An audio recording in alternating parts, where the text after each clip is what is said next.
Welcome back to Big Red Rant, everyone. Rather big news yesterday. Dayton Raiola, younger brother, of course, of Dylan, has abruptly decommitted from Nebraska. Dayton was set to join the team in the next couple of months early during bowl practices, as he was one of the key additions in the 2026 Nebraska recruiting class.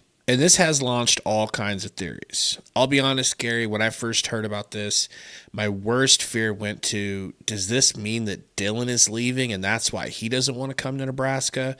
I'm not saying that that's what's actually happening here, but it was a fear. But, there's no way that Dylan is going to need or want to leave, right? Matt Rule isn't sitting here already making a decision where he's going to replace Dylan as the starter because Latif had one really good game, right? I agree with what you're saying, man. I've seen, because Rule was at his high school game on Friday. I've seen people talking about, oh, this means Rule is actually going to leave. And he told him, and he's decommitting from Nebraska so he can go with them. This means Dylan's as good as gone and he's going with him.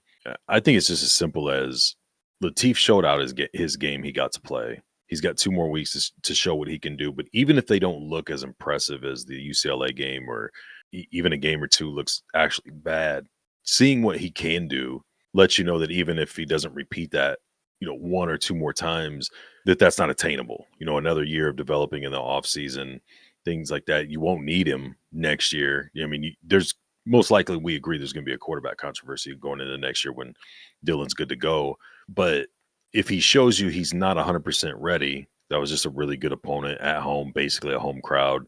You have a lot of faith. You got a year where he can be back up again if need be. You've got an off season to develop and all the development that happens, in that extra year of playing backup to Dylan.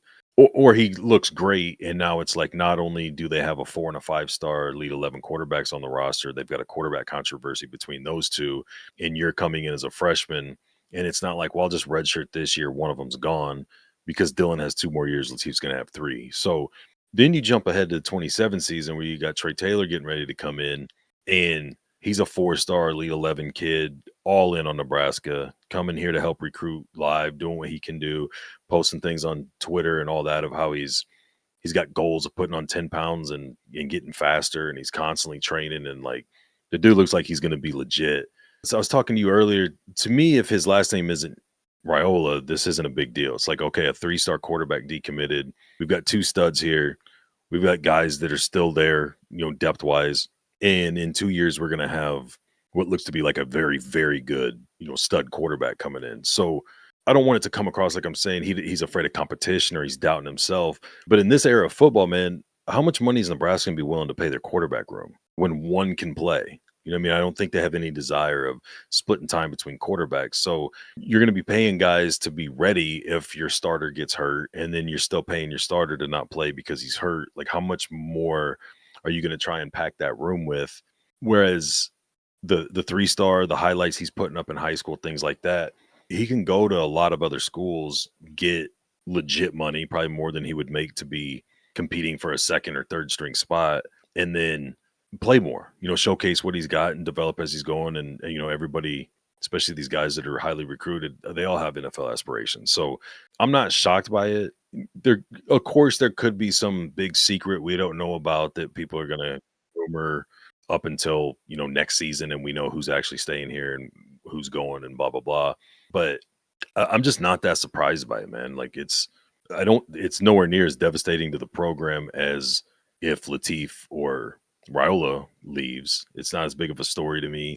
It's just, I think there was such a strong tie because, lately we've been seeing his high school highlights, and he looks like he's got potential, could be a really good quarterback, but his last name's Raiola. He's Dylan's brother. You know what I mean? I don't think it's team-wise doesn't have a lot to do with it. If you are on the side that this is because of a bigger underlying deal that Rule's going to leave or Raiola's going to leave or whatever you're seeing people, post and talk about and stuff like that, then yeah, it's a bigger story, but I just don't see it right now. Maybe some of us are looking at this wrong. Maybe I included have thought that playing with his brother was part of the allure. Coming to Nebraska, carrying on the tradition of being here, playing under his brother and then getting a chance to fill his brother's shoes. I thought maybe that was some of the draw of coming to Nebraska. Other than the fact that it's a great opportunity, an A-plus program, all of that. So I think it's just kind of shocking. Like, well, if that was true at all, if his love for his brother and family was a part of the draw to come to Nebraska in the first place, does that mean that that is all about to fall apart? Whether it's Donnie or Dylan himself specifically seeing, hey, this isn't working out, they're going to move on to Latif. That can't be happening yet, right? That just seems super premature. Yeah, the whole family thing and the love and all that, that goes both ways. The Raiolas aren't dumb. They're very smart. They're very open about how loving and tight knit the family is, the religious beliefs and all of that. So it's like they're not a fragile, immature family that can't have real discussions with each other. I mean, I've never met them. I'm saying from what I've seen and what you hear about everything, it's a mature environment, not a toxic. Somebody says something somebody doesn't like. That's the vibe I get. I could see them being very honest with themselves and going, yeah, if Nebraska didn't recruit TJ Latifs and Trey Taylors to kind of sandwich you and be right there behind your brother, it would be nice if they had nothing at quarterback or decent but not as good, to where exactly what you said, Hallmark movie ideal situation could play out where Raiola goes on, continues to build the program up. He goes out with a national championship and his brother comes in next year and wins two. You know what I mean? Like, but also is that idea or that fairy tale kind of pipe dream, is that more significant? Especially you would think his dad's talking to him from a business perspective. Is that bigger than maximizing the amount of money you can make in NIL money? And then, because if something happens, you don't go pro, you could make 1 million or two or more. Who knows what happens over the course of his college career just playing college ball nowadays, and getting that much more actual playing time exposure in chance to go on to the next level. So like, to me, it just way trumps or outweighs the other, kind of whimsical fairy tale scenario. And I don't think the family is that fragile or that weak to where, oh, they're not playing together now, so there's an issue, or we can't take this option because it looks like this. I don't think they're worried about that stuff, man. I think it's just, and again, I'm thinking, my opinion, I don't know anything.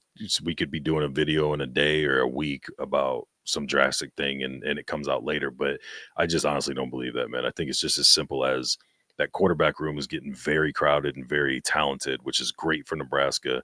It's not great if, you're a 3-star kid wanting to go where your dad played and where your brother's currently playing, and they'll take you, but also you could go to a bunch of other schools, be more of the focal point, have more of a leg up in competition as far as being the starter, and probably, I would assume, making a lot more money than you're going to make sitting the bench for at least a year, if not 2, 3, if at all, depending on how things pan out with Trey Taylor down the road.